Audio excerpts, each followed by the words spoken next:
Sahabat Munarman kepedean minta Jokowi bebaskan Sekjen FPI. Denny Siregar, munafik ya mereka? Ditulis oleh tim redaksi jurnal dari berbagai sumber. Sahabat Munarman meminta Presiden Joko Widodo membebaskan ex-sekjen Front Pembela Islam atau FPI Munarman. Sahabat Munarman merupakan koalisi para tokoh Islam, aktivis Islam, serta pengacara.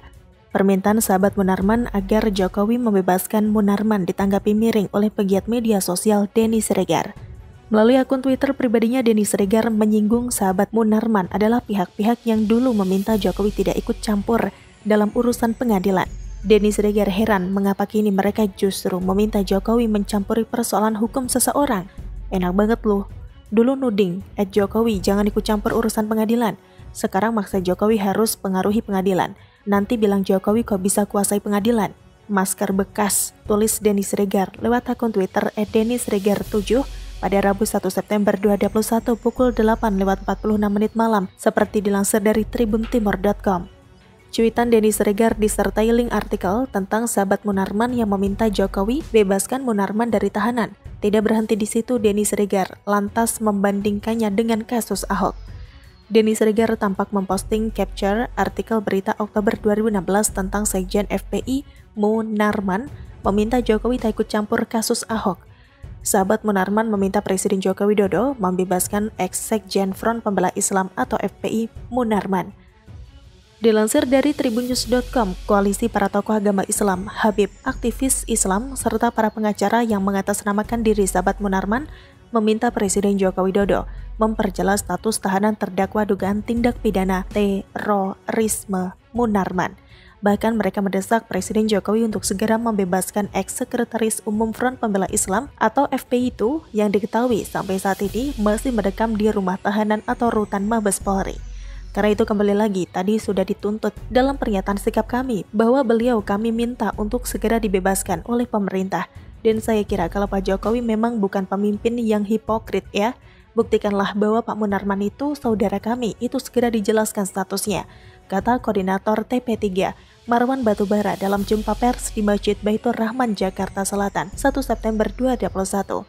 Hal itu diungkapkan Marwan berlandaskan dari masa tahanan Munarman yang sudah ditahan sejak April lalu.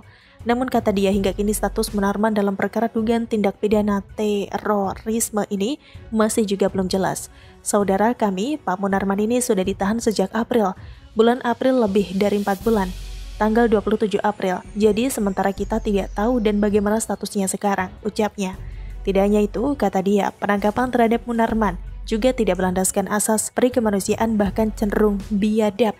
Atas dasar itu, pihaknya, dalam hal ini koalisi sahabat Munarman, meminta Presiden Jokowi untuk membebaskan Munarman. Mengingat Jokowi, pemegang kekuasaan tertinggi di Indonesia. Pak Jokowi bilang Pancasila, lalu di Pancasila itu ada kejelasan tentang ini negara hukum, tapi prakteknya justru sangat biadab. Gitu tidak beradab ya.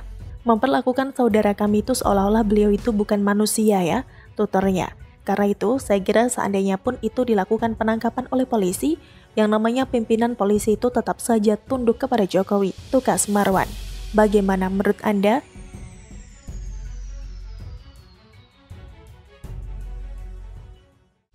Menurut logika Tifatul PKS, kalau cuma jawab pertanyaan boleh menghina keyakinan lain ya? Ditulis oleh Widodo SP dari siwar.com.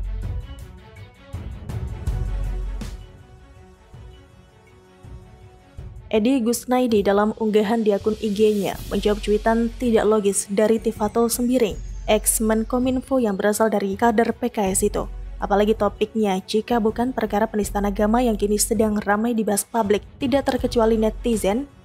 Kita tahu setelah Muhammad KC dan Yahya Waloni berurusan dengan pihak berwajib, mulai santer dibahas soal seruan agar Abdul Somad, kerap disebut Ustadz Abdul Somad atau UAS, juga diperkarakan. Maklum, selama ini publik mengetahui bahwa sosok Abdul Somad atau UAS ini juga tak kalah kontroversial kalau bicara atau ceramah, bahkan ada yang menilai bisa dikategorikan penistaan agama. Masih ingatkan saat Somad menjelaskan soal salib, lalu menyebutkan soal jin kafir sambil memperagakan seseorang dengan pose disalib? Kalau tidak mengarah pada sosok Yesus dalam iman Kristen, siapa lagi? Masa disebut sindir Yahya Waloni atau Anies Baswedan? Jadi kalau lantas seorang Tifatul Sembiring anggota DPR RI dari fraksi PKS itu kesal karena ada yang membawa-bawa nama Abdul Somad dalam kasus dugaan penghinaan agama yang dilakukan Muhammad KC dan Yahya Waloni tadi dengan berkata ada yang coba menyeret-nyeret nama Ustadz Abdul Somad terkait dugaan penghinaan agama oleh MKC. UAS tidak pernah menghina agama orang lain, UAS hanya menjawab pertanyaan jamaahnya. Rasanya pantas kalau Teddy Gusnaidi menjawab bahwa perkara benar atau salah itu urusan kepolisian, bukan berdasarkan opini subjektif dari Tifatul, iya kan? Teddy Gusnaidi juga benar ketika berkata ada kesamaan dalam kasus KC, Waloni, dan Somad jika urusannya adalah ucapan yang tidak pantas yang mengarah pada penghinaan keyakinan lain dalam ceramah atau ucapan yang mereka pernah sampaikan. Rekam jejak digitalnya pun masih ada, bisa dengan mudah dilihat termasuk ucapan Abdul Somad tadi. Jadi kalau Tifatul lantas bercuit pada 30 Agustus 2021 kemarin dengan berkata, ada kesan berat sebelah. Tapi si KC ini sangat sengaja menista, buat video khusus untuk itu, jangan cari ribut. Siapa yang sebenarnya sedang ingin ribut? Atau apakah ada yang sedang ingin ditutupi oleh Tifatul dengan cuitannya itu? Dugaan lain yang patut dimunculkan adalah kekhawatiran Tifatul kalau orang-orang dengan gaya ceramah yang mirip dengan ketiga orang tadi khususnya dari kelompok atau partainya juga bisa dipermasalahkan. Apabila ketahuan pernah menista agama, entah kapan dan di mana, bisa diterima dugaan ini? Dugaan patut dimunculkan karena gak ada angin, hujan, badai, atau petir. Hanya ada demo pembela Rizik di Jakarta kemarin. Kok tiba-tiba kadar PKS itu muncul dengan cuitan bernada protes atau malah sedikit menantang? PKS lagi. Bosan saya dengan sepak terjang kader partai ini.